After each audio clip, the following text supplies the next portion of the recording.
You back on. Good morning to you. Good morning. How are you? Thank you. Doing well. You and several congressional candidates recently took a tour of the border. Some of it was in your district. Again, we're talking about 800 miles of border that the Texas 23rd covers.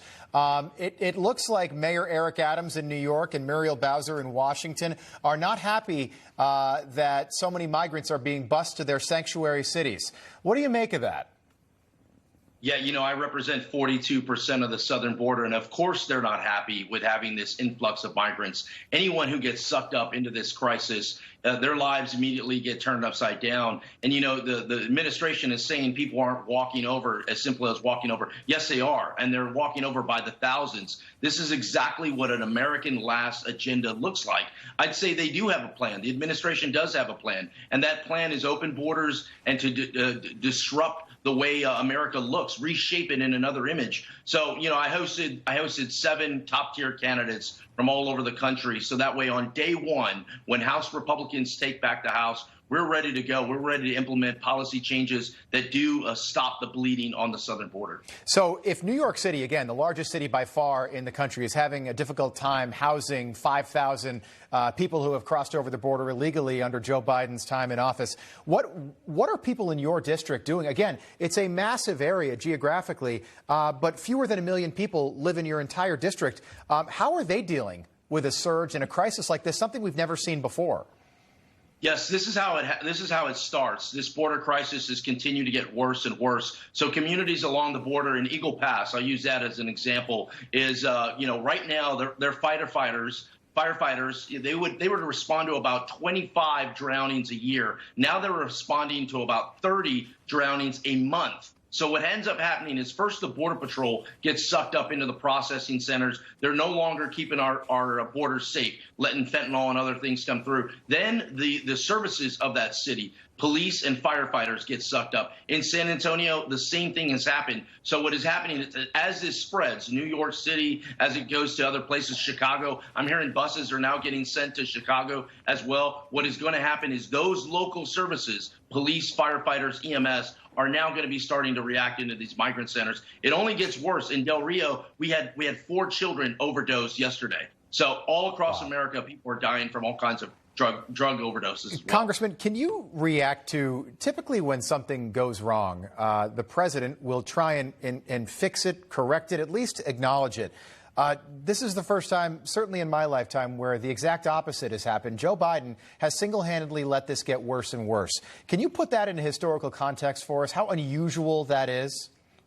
It is very unusual. I spent 20 years in the military. I retired as a Navy Master Chief. And you don't always get it right. You have to constantly, as a leader, you have to constantly adjust. And you have to adjust to the situation that's happening. What is happening is we have a failed president that does not adjust, that allows his staff to make the decisions. People that are in the Northeast living in the ivory tower, making these decisions for the rest of the nation and the world in some cases. And it's proven to be deadly. We have these 13 Americans that were killed last year that Afghan veterans will never forget. And this administration just continues to double down on failed policies. I've reached out with open hands over and over again to say, hey, look, my district is at the forefront of this. I will work with you. I will work with anyone to solve this. Here are some tangible ideas. And they turn a blind eye over and over again. Yeah, your district, it's unbelievable what the folks in your district have been put through for the past 19 months.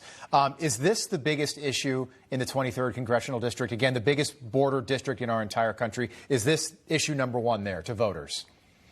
Everywhere I get, there's a few different issues. The border is certainly way up there because our lives are turned upside down. I'd say inflation is another one. You mentioned the size of my district. You can't just drive a couple of miles to work. Oftentimes you have to drive 30, 40 miles one way, and you're usually driving a pickup truck because you're hauling hay or you're dealing with the oil and gas industry. Sure. So the price of goods has gone through the roof, and that has really impacted a district like mine, which is a blue-collar, hard-working district. This is another part of the America Last agenda by Biden is they have forgotten everyday Americans. And my folks are going, wait, you're going to be giving away, free college now, college debt relief, when we're just trying to put gas in the tank and put food on our table. This is absolutely terrible what's happening. Inflation is another big issue. Just about 30 seconds, Congressman, on the student loan bailout proposed by the Biden administration. A Penn Wharton study says it's going to cost the American people over $1 trillion when it's all said and done. But the administration will not admit who's going to be funding this and paying for it. What do you make of that? Yeah, it doesn't surprise me. This administration refuses to be transparent on anything. And what is this going to do is this going to destroy the middle class. I'm seeing more and more folks who are in the middle class, the hardworking individuals, pay their taxes, abide by the laws, and now all of a sudden they're the working poor. Many people in my district, they don't have degrees. You don't need a PhD in order to live the American dream. But under this administration, you're seeing exactly that middle class get attacked. It's the reason why more Hispanic Democrats are coming over to the Republican Party. Just unbelievable. Little guy paying for the big guy all over again in this country. Congressman.